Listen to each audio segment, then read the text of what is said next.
This is Perch. Rob Liefeld is turned into an interesting kind of firebrand on the internet. Particularly, I mean, he has his podcast that he's doing, of course, and he's been making more, I think, direct comments. Now, the interesting thing is that I don't believe, and we'll get into why, he's not. I don't think he's playing any kind of side on the hateful anti-comics people or the peace-loving, not really comics people. He's not choosing one side over the other. In many cases, I think Rob Liefeld is he self-promotes, there's nothing wrong with that. He views his time, his era on the X-Men as the strongest or one of the strongest, and he can point to some sales figures to back that up. Certainly, no doubt about that. But I think some people read too much into kind of his comments and what he does, and they miss out on kind of they're assuming more to this battle than not. But it's an interesting thing. So I just wanted to pull this out. This is a tweet Rob Liefeld writes on Twitter saying, "Man, the entire X-Men office needs to be locked in a room with a 90s cartoon and remember what made this concept, these characters soar. Like refresher courses immediately." Now, for what it's worth, I like the X-Men cartoon in the 90s. I don't think it was the peak of X-Men culture. I don't think it was the best thing in the world, and I don't think it was the key of what made the X-Men amazing. To me, that's about a decade earlier in the 80s. I think that's what made X-Men amazing to me. That's what made it soar. That was the comic book where a lot was going right. And even when it made the transition into kind of Claremont to kind of some of the other people, including Rob Liefeld himself, I think there was still a sense of strength, and this title was huge. And so to me, I think the 90s X-Men cartoon was kind of the tail of that era. And I think it was somewhat of a decline from there. But before we get into the responses, and I think the responses are telling, it is interesting to note that, well, two things. First, the X-Men property in general seemed to lose its way. Once Claremont was firmly removed from the book, and I mean firmly removed, I mean now then, 5-10 years had passed. They messed around with Wolverine, made him kind of a weird caveman for a while, and then they tried to kind of resolve the apocalypses, the 12, and then that was kind of a lame reveal. Then they did Wolverine's origin, which really didn't need to be done, and so they kind of farted around with a bunch of different takes, and that ultimately led to kind of the whole House of M and what felt like a really bizarre time, a lot of mutants losing their powers, and then the government was there on their on the grounds, and then you had them move out and hang out on a giant Sentinel Island because that was fun with Matt Fraction, and then you had the schism between Wolverine and Cyclops, and Wolverine's running a school, and you just had a bunch of high concept kind of takes, and they suffered those takes throughout 2000 to 2020 suffered a lot because number one, they didn't stick with any of them long enough to really tap back into that strength and that power. When Rob Liefeld came into the X-Men, it was a long time later. It was he was building on decades, I think actually decades of Claremont telling a lot of different avenues of the story, and they were building on that. And then it got to this point where it felt like Marvel was insecure in the late 90s and 2000s, where they're like, okay, well, we can't keep that going because people need change, and so they throw change out. It's like, I know, let's move them all out there. Grant Morrison did his bit, and that was different and entertaining, but again, it was a relatively short kind of run in all things considered. And then it's like, let's toss them over to San Francisco and we'll have them hang out there for a while. And now we're going to bring them back over here. And then we're going to have them, well, actually, I'm getting it out of order here, but they'll lose their powers and they won't lose their powers. And it was all over the place. And at no point did they really kind of build on this legacy. I always felt very insecure. Like, it's like, oh, it's been 2 years. Quick, let's change everything around again. Now Wolverine's running a school. All right. And, now we're going to kill them all off. Okay, now we're going to bring them back to life. Hey, let's bring the original young X-Men into the future. Let's try that for a while. And what's interesting is they're hopping around from storyline to storyline to storyline. And then they're like, yeah, the problem with Marvel Comics and the X-Men is it's way too dense for people to get into. It's like, but it wasn't too dense for people to get into for like 30 years. And then you started changing the whole universe around every, few years. Every 2 years, you're ripping it all apart, and you're trying to answer mysteries that really didn't need to be answered. And now people are confused, but and their solution is, I know, let's change everything again to make it more streamlined. And every time they change it, they'd make it more convoluted. Whereas if they just stuck with it, with where things were at in, like, say, 92, 94, and just kept going from there, things would have been just fine. The X-Men was not a static property. When Claremont was doing it, we had the X-Men kind of in different locations and everything else, but it was not impossible to pick up. But then it became, each writer doing their own kind of, it felt like hot take. It's like Twitter for comics. But anyway, I'm going on too much. So Rob Liefeld posts this, and this is the state of X-Men fandom today. You have a bunch of responses. Here's that old doc reading these plant supremacist pod people. Plant supremacist pod people. Waste of time and money. Here's a GIF. Everybody loves a GIF. There we go. Preach, brother. Yep. They're more concerned with making every character sexually viable. All right, we 100% agree. And then you get into these threads. The Hickman's X-Men is great. What are you talking about? Nothing wrong with this. If you're a fan of the comic, awesome. That's cool.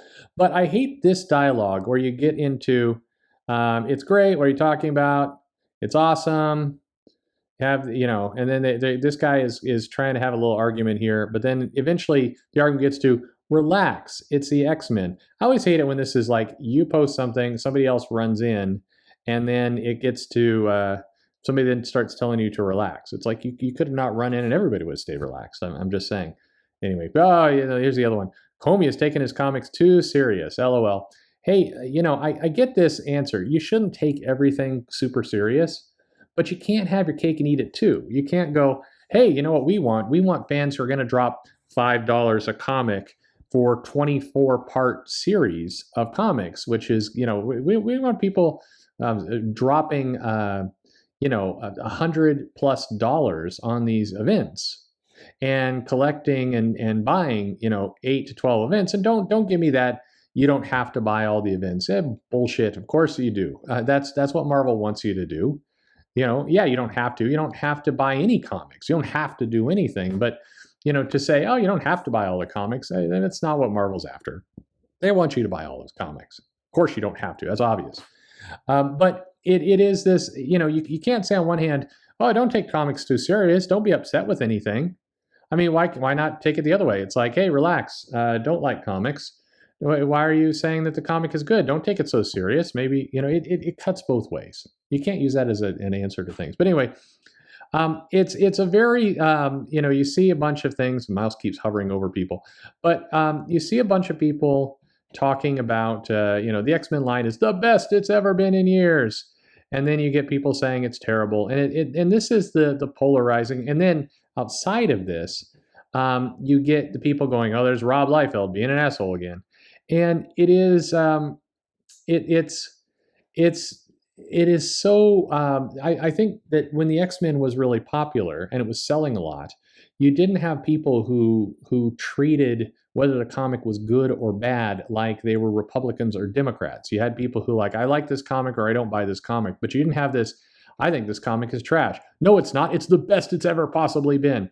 I hate that extremism of this is the worst it's ever been. It's not. The X-Men is not the worst it's ever been. I can point you to just 2 years ago when the X-Men was absolutely god-awful. We were veering into the Age of X-Men storyline, which was an abysmal mess. This is the freshest the line has felt since your line reboot. It's not. It's Hickman did some very different things. It's nice to see some care and attention put into the X-Men, but I think it's disingenuous to say this is the worst it's ever been, or frankly, the best it's ever been. There's some other comments in other places about if you pick up just X-Men, just that title, and you try and read it, it's at times incomprehensible. And that's I think that's a fair argument. I mean, it is, if you really have to be into the comic to understand what's going on. And therefore, if you're saying that, we're not going to appeal to the older audience, to the existing audience, I think you have a problem. And I think that's the problem that exists right now in X-Men is they're simultaneously saying, hey, look at all this dense continuity. Look at all this stuff that comes from, the Alan Davis time on the X-Men or all the rest. You've got all these very, very detailed stories that dig into the history of the X-Men. But at the same time, there's a message being sent that says, hey, it doesn't really matter if we appeal to those fans or not. And I think that's the flaw in the current X-Men plan is that you've got a lot of people who are not loving this run of the X-Men, and these people are, in many cases, these people are the kind of the core audience you want to appeal to. Does that make any sense? I think it's a case where the X-Men is an interesting line. It's got a lot of history to it, and you can lean into that history or not. In fact, I would argue that the '90s cartoon, in many cases, didn't lean into some of that history. It dumped a lot of the complexity. And so if you were new to the X-Men franchise or the cartoon, you picked it up and you went on your way. That's not what this Hickman run is. This Hickman run definitely relies on heavy amounts of history. Now, I would argue that some of the people who really love it, who says it's the best line has ever been, actually don't know much of that history. I've done too many videos and talked about too many things where people are like, I absolutely love the X-Men. I love everything Hickman's doing. And I love, the use of Otherworld and what's going on in Excalibur. I have no idea who Saturnyne is as a character. It's like, well, okay, that's fine. So it's good that it's appealing to you.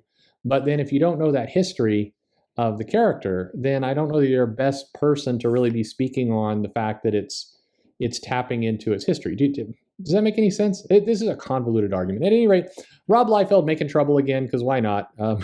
That's what he's doing. And I think that in general, I mean, what can you say? I don't know what the X-Men office needs. This comic is in a better shape than it was 2 years ago. It definitely has too many spin-offs, too many things going on, and that is, there's going to be a culling of the line at some near point because they just can't sustain all these books. I mean, that is a fact. They cannot sustain this volume and keep it going. So that's inevitable.